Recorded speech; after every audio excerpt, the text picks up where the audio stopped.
నమస్కారం. డిఆర్టీవీ న్యూస్ కి స్వాగతం. హెడ్లైన్ చూద్దాం.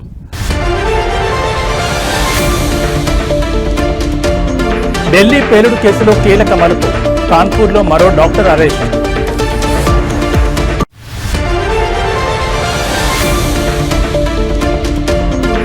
హైదరాబాద్లోని ముస్లింలు నా వల్ల కోటీశ్వరులయ్యారు. సీఎం చంద్రబాబు ఆసక్తికర వ్యాఖ్యలు.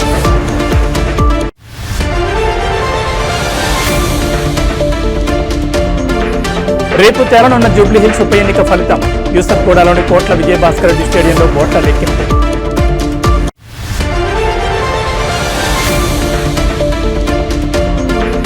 అమెరికాలో ముగిసిన సుదీర్ఘ షట్డౌన్. తాత్కాలిక నిధుల బిల్లుపై సంతకం చేసిన ట్రంప్. ఇక డీటెయిల్స్ చూస్తే అమెరికా రాజకీయాల్లో 42 రోజులుగా కొనసాగుతున్న ప్రతిష్టంభనకు తెరపడింది. దేశ చరిత్రలోనే సుదీర్ఘంగా సాగిన ప్రభుత్వ షట్డౌన్ ఎట్టకేలకు ముగిసింది. ఫెడరల్ కార్యకలాపాలకు తాత్కాలికంగా నిధులు కేటాయించే బిల్లుపై అధ్యక్షుడు డొనాల్డ్ ట్రంప్ సంతకం చేశారు. డెమోక్రాట్లు పట్టుబట్టిన ఒబామా కేర్ సబ్సిడీల డిమాండ్ను అంగీకరించకుండానే ఈ బిల్లు ఆమోదం పొందడం రిపబ్లికన్లకు రాజకీయ విజయంగా రాజకీయ విశ్లేషకులు అభిప్రాయపడుతున్నారు. బుధవారం సెనెట్ ఆమోదించిన ఈ బిల్లును ప్రతినిధుల సభ కూడా ఆమోదించడంతో ప్రతిష్టంభన వేడింది. సెనెట్లో బిల్లు ముందుకు కదలాలంటే 60 ఓట్లు అవసరం కాగా మెజారిటీ రిపబ్లికన్లకు ఆ సంఖ్యాబలం లేదు. అయితే 8 మంది డెమోక్రాట్లు పార్టీ వైఖరికి వ్యతిరేకంగా రిపబ్లికన్లతో కలిసి ఓటు వేయడంతో బిల్లు పాస్ అయ్యేందుకు మార్గం సుగమైంది. ప్రతినిధుల సభలో ఈ బిల్లుకు 222 నుంచి 209 ఓట్ల తేడాతో ఆమోదం లభించింది. ఈ నిర్ణయంతో విమాన ప్రయాణాలు, పేదలకు ఆహార సబ్సిడీ కార్యక్రమాలు సహా నిలిచిపోయిన అన్ని ఫెడరల్ సేవలు తిరిగి ప్రారంభం కానున్నాయి. అయితే అన్ని కార్యకలాపాలు పూర్తి స్థాయిలో అందుబాటులోకి రావడానికి కొంత సమయం పట్టొచ్చు. షట్డౌన్ సమయంలో పనిచేయని, వేతనం లేకుండా పనిచేసిన ఫెడరల్ ఉద్యోగులందరికీ వారి బకాయి జీతాలు అందనున్నాయి. బిల్లుపై సంతకం చేసిన అనంతరం ట్రంప్ మాట్లాడుతూ ఇది ఒక గొప్ప రోజు అని వ్యాఖ్యానించారు. వచ్చే ఏడాది జరిగే కాంగ్రెస్ ఎన్నికల్లో ఈ షట్డౌన్ ప్రజలు మర్చిపోవద్దని ఆయన సూచించారు. అయితే డెమోక్రాట్లు కూడా ధీటుగా స్పందించారు. ప్రతినిధుల సభలో డెమోక్రాటిక్ నేత హకీమ్ జెఫ్రీస్ మాట్లాడుతూ ఈ ఏడాదైనా రిపబ్లికన్లు ఒబామా కేర్ ట్యాక్స్ క్రెడిట్లను పొడిగించాలి, లేదంటే వచ్చే ఏడాది ఎన్నికల్లో అమెరికా ప్రజలు వారిని ఉద్యోగాల నుంచి తొలగిస్తారని హెచ్చరించారు.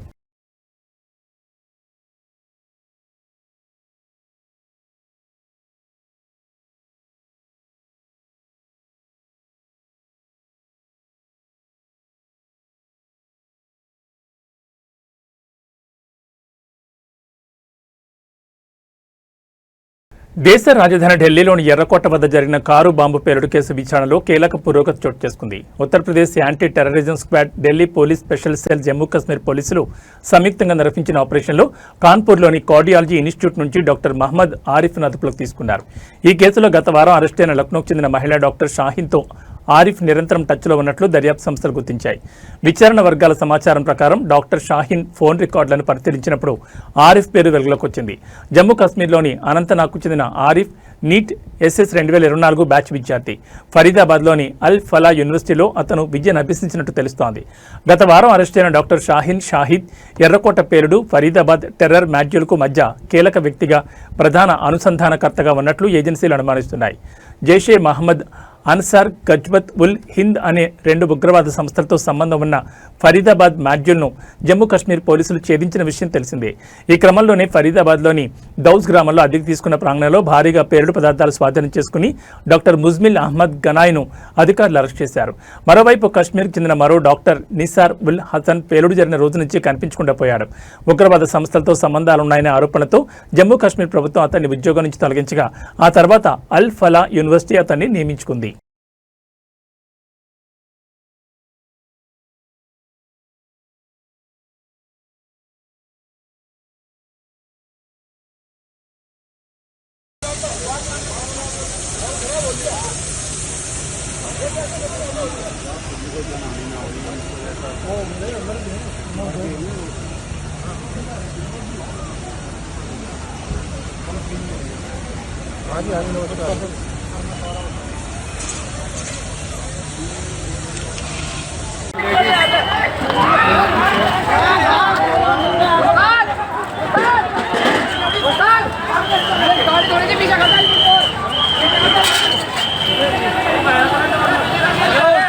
హైదరాబాద్లోని ఓల్డ్ సిటీ ముస్లింలు తన వల్ల కోటీశ్వర్లయ్యారని సీఎం చంద్రబాబు అన్నారు.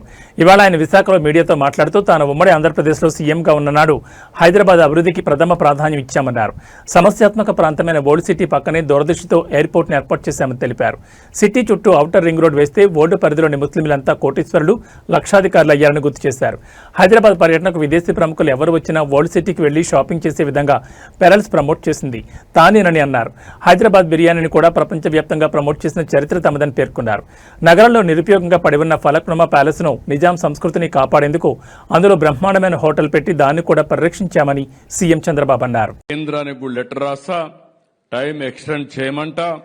నేను ఒకటే ఆ రోజు కూడా హామీ ఇచ్చా, ఈ వక్ఫ్ బోర్డు చట్టంలో సవరణలు తీసుకొచ్చిన ఇక్కడ మాత్రం మైనారిటీ సోదరులనే పెట్టి మీ ఆస్తులు కాపాడే బాధ్యత నాదని ఆ రోజు చెప్పా, ఈ రోజు చెప్తున్నా, ఇది కాపాడుతాను.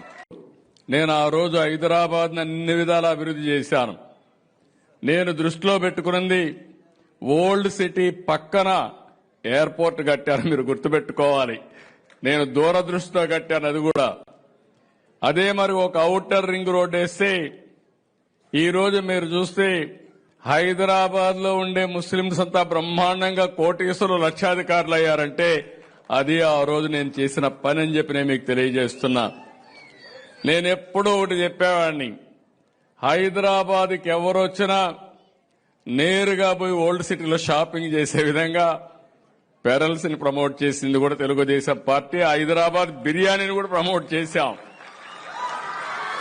ప్రపంచం మొత్తం హైదరాబాద్ బిర్యానీ అంటే దానికి ఒక ఛాంప్ క్రియేట్ చేసే పరిస్థితికి వచ్చామంటే, ఇంకొక పక్క ఆ రోజు ప్యాలెస్ ఉంటే, ఫలక్నుమా ప్యాలెస్ ఉంటే నిజాం సంస్కృతిని కాపాడడానికి ఒక బ్రహ్మాండమైన హోటల్ పెట్టి దాన్ని కూడా పరిరక్షించామని చెప్పి కూడా నేను మీకు తెలియజేస్తాను. ఒకటి రెండు కాదు, నేను వారసత్వాన్ని కాపాడడం కోసం అన్ని విధాల ప్రయత్నం చేశాం. రేపు జూబ్లీహిల్స్ ఉప ఎన్నిక ఫలితం వెలువడనుంది. యూసఫ్గూడలోని కోట్ల విజయభాస్కర్ రెడ్డి స్టేడియంలో ఓట్ల లెక్కింపునకు ఏర్పాట్లు పూర్తయ్యాయి. ఉదయం 8 గంటలకు ప్రారంభం కానున్న కౌంటింగ్ ప్రక్రియ 10 రౌండ్లలో జూబ్లీహిల్స్ ఉప ఎన్నిక ఫలితాలు తేలబోతున్నాయి. కౌంటింగ్ కోసం మొత్తం 42 టేబుల్ ఏర్పాటు చేశారు. మొదట 8 గంటలకు పోస్టల్ బ్యాలెట్ ఓట్ల లెక్కింపుతో ప్రారంభమవుతుంది. 1వ number polling booth Shaikpet division నుంచి ప్రారంభమై ఎర్రగడ్డతో ముగియనుంది. కాగా జూబ్లీహిల్స్ ఉప ఎన్నికల్లో 194,431 ఓట్లు పోలయ్యాయి. 99,771 మంది పురుషులు, 94,855 మంది స్త్రీలు ఓటు వేశారు. 5 నపుంసకులు ఓటు వేయగా మొత్తం 48.49% పోలింగ్ శాతం నమోదైంది. బీఆర్ఎస్, కాంగ్రెస్ మధ్య తీవ్ర పోటీ నెలకొంది. ఈ రెండింటిలో ఏ పార్టీ అభ్యర్థి విజయకేతను ఎగరవేస్తారో తేలాలంటే రేపటి వరకు వేచి చూడాల్సిందే.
ఇప్పటికీ ఏపీలో చలి తీవ్రతతో ప్రజలు ఇబ్బంది పడుతుండగా వాతావరణ శాఖ మరో కీలక అప్డేట్ ఇచ్చింది. బంగాళాఖాతంలో ఏర్పడిన అల్పపీడనం కారణంగా ఆంధ్రప్రదేశ్లో 2 రోజుల పాటు భారీ వర్షాలు కురుస్తాయని ప్రకటించింది. నవంబర్ 17, 18 తేదీల్లో రాష్ట్ర ప్రజలు అప్రమత్తంగా ఉండాలని సూచించింది. వాతావరణ శాఖ అధికారుల అంచనా ప్రకారం నవంబర్ 17న ఆగ్నేయ బంగాళాఖాతంలో కొత్త అల్పపీడనం ఏర్పడే అవకాశం ఉంది. ఇది వేగంగా బలపడి వాయుగుండంగా మారే సూచనలున్నాయని, దీని ప్రభావంతో రాష్ట్ర వ్యాప్తంగా విస్తారంగా వర్షాలు పడతాయని తెలిపారు. ముఖ్యంగా ఉత్తరాంధ్ర, కోస్తా జిల్లాలు, రాయలసీమలోని కొన్ని ప్రాంతాల్లో భారీ నుంచి అతి భారీ వర్షాలు నమోదయ్యే ప్రమాదం ఉందని హెచ్చరించారు. వర్షాలతో పాటు తీర ప్రాంతాల్లో గంటకు 40 నుంచి 50 కిలోమీటర్ల వేగంతో బలమైన ఈదురుగాలులు వీస్తాయని అధికారులు పేర్కొన్నారు. సముద్రం అల్లకల్లోలంగా ఉంటుందని, అలల తీవ్రత కూడా ఎక్కువగా ఉంటుందని తెలిపారు. ఈ నేపథ్యంలో మత్స్యకారులు సముద్రంలో వేటకు వెళ్లొద్దని స్పష్టమైన ఆదేశాలు జారీ చేశారు.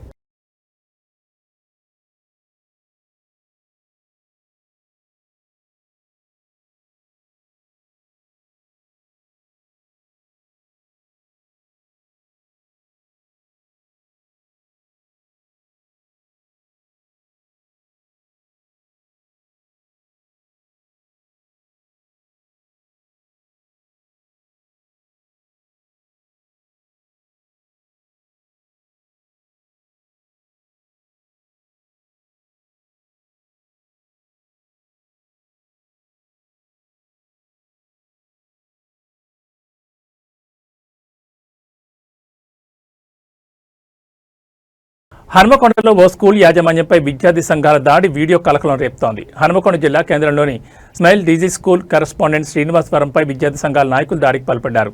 ఈ ఘటనకు సంబంధించిన సీసీటీవీ ఫుటేజ్ బయటకు రావడంతో వీడియో సోషల్ మీడియాలో వైరల్గా మారింది. వీడియోలో కొంతమంది విద్యార్థి సంఘం నాయకులు స్కూల్ యాజమాన్యంపై దాడి చేయడానికి ప్రయత్నిస్తున్న దృశ్యాలు స్పష్టంగా రికార్డయ్యాయి. సంఘ నాయకులు చందాల పేరుతో స్కూల్కు వచ్చి యాజమాన్యంతో వాగ్వాదానికి దిగిన తర్వాత దాడికి పాల్పడ్డారనే ఆరోపణలు వినిపిస్తున్నాయి. ఈ ఘటనకు నిరసనగా ఉమ్మడి వరంగల్ జిల్లా వ్యాప్తంగా అన్ని ప్రైవేట్ విద్యా సంస్థలు బంద్ పాటిస్తున్నట్లు ట్రస్మా ప్రతినిధులు ప్రకటించారు. వారు స్కూల్ యాజమాన్యంపై జరిగే ఇలాంటి దాడులను కఠినంగా ఖండిస్తూ ప్రభుత్వాన్ని తక్షణ చర్యలు తీసుకోవాలని డిమాండ్ చేశారు.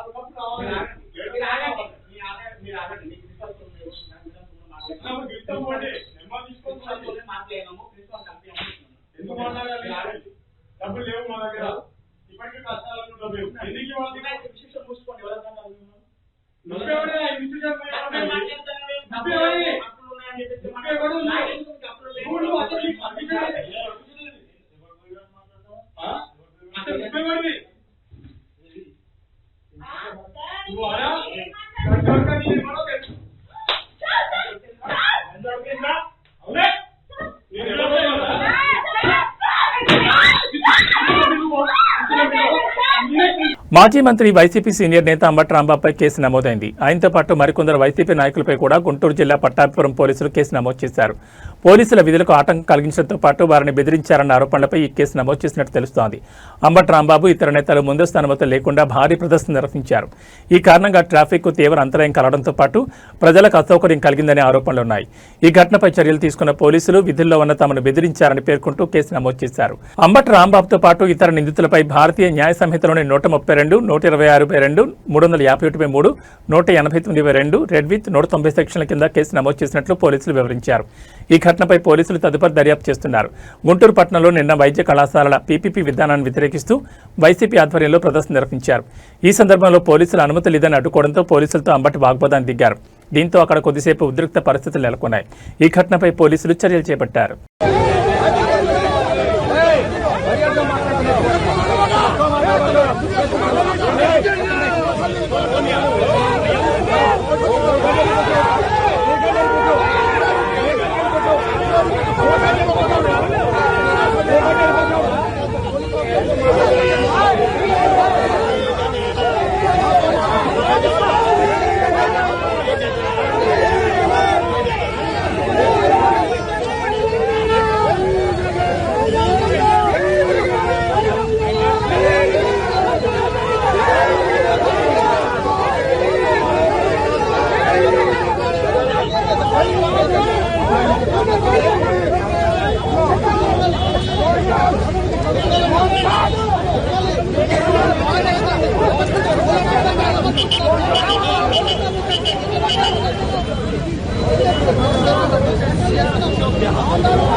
రంగారెడ్డి జిల్లా రాజేంద్రనగర్లో మంగళవారం అర్ధరాత్రి గుజరాత్ ఏటీఎస్ పోలీసులు సోదాలు కలకలం సృష్టించాయి.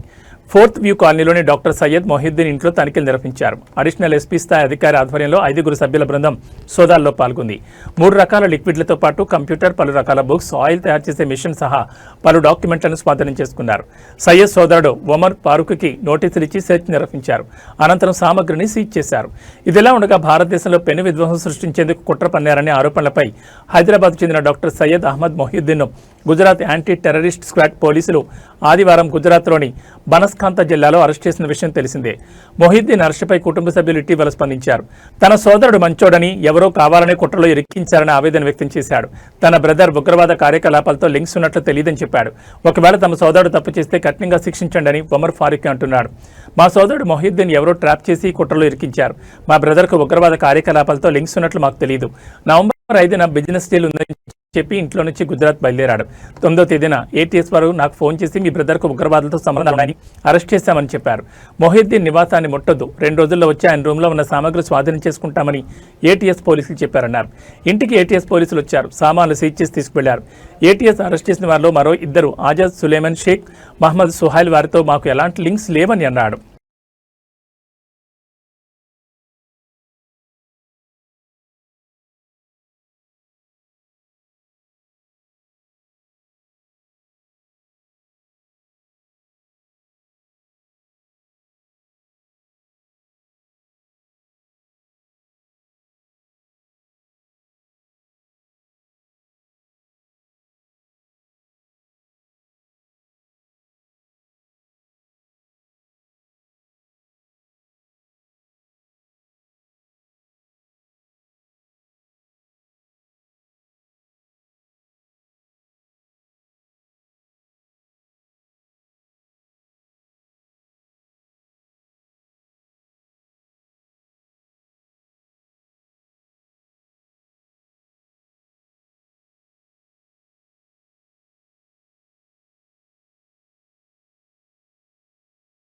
చిత్తూరు జిల్లాలోని కుప్పం నియోజకవర్గంలో దారుణ ఘటన చోటు చేసుకుంది. కుర్మానిపల్లి గ్రామానికి చెందిన రైతు కిట్టప్పను ఏనుగులు దాడి చేసి చంపేశాయి.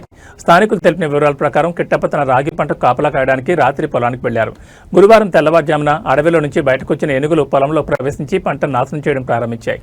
వాటిని తరిమి వేయాలనుకున్న కిట్టప్ప ఏనుగులు దాడి చేసి తీవ్రంగా గాయపరిచాయి. పొలం వద్ద రైతు ఉంటున్న గుడిసెను ఏనుగులు పూర్తిగా ధ్వంసం చేశాయి. స్థానికులు ఘటనాస్థలకు చేరుకునేసరికి కిట్టప్ప అక్కడికక్కడ మృతి చెందినట్టు తెలిసింది. ఈ సమాచారం అందుకున్న కుప్పం అటవీశాఖ అధికారి జయశంకర్ సిబ్బంది సంఘటనా స్థలాన్ని పరిశీలించారు. ఈ ఘటనతో గ్రామంలో విషాద ఛాయలు నెలకొన్నాయి. ఏనుగుల సంచారం కారణంగా భయాందోళనకు గురవుతున్న పరిసర గ్రామాల ప్రజలు రక్షణ చర్యలు తీసుకోవాలని అధికారులను కోరుతున్నారు. కుప్పం నియోజకవర్గానికి చెందిన ఈ ఘటనపై అధికారులు దర్యాప్తును ప్రారంభించారు. అడవి జంతువుల నుంచి పంటలు, ప్రజలను కాపాడేందుకు అటవీ శాఖ తక్షణ చర్యలు చేపట్టాలని గ్రామస్తులు డిమాండ్ చేస్తున్నారు.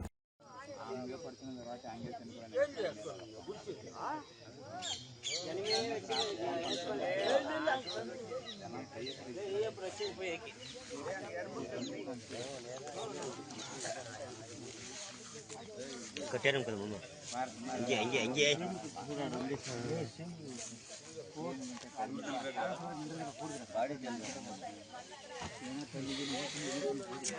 ए यार यम कदले दुंडो छोटे दुंडा ए रा रा रा ए ए यो होता ए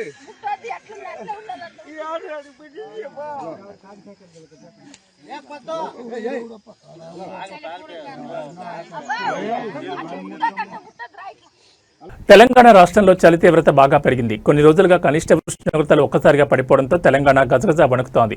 రాబోయే 3-4 రోజుల్లో చలి మరింత తీవ్రంగా ఉందని ప్రజలు అప్రమత్తంగా ఉండాలని వాతావరణ శాఖ హెచ్చరించింది.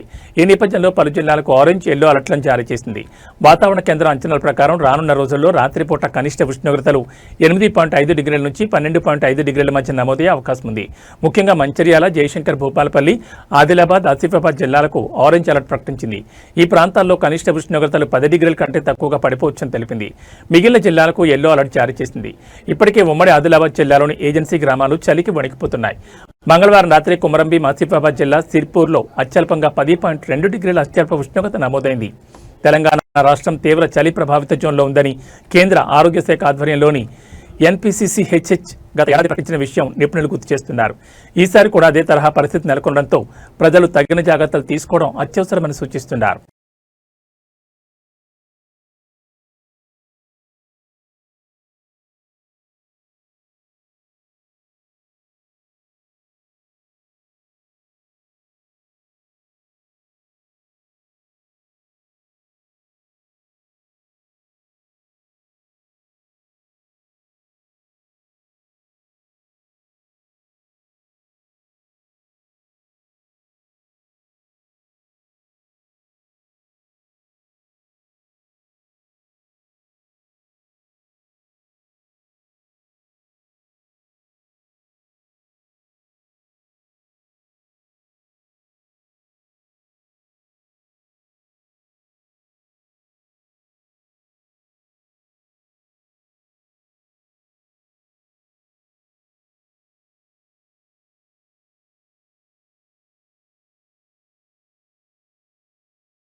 ఏబీ బులెటిన్ విశేషాలు. నమస్కారం.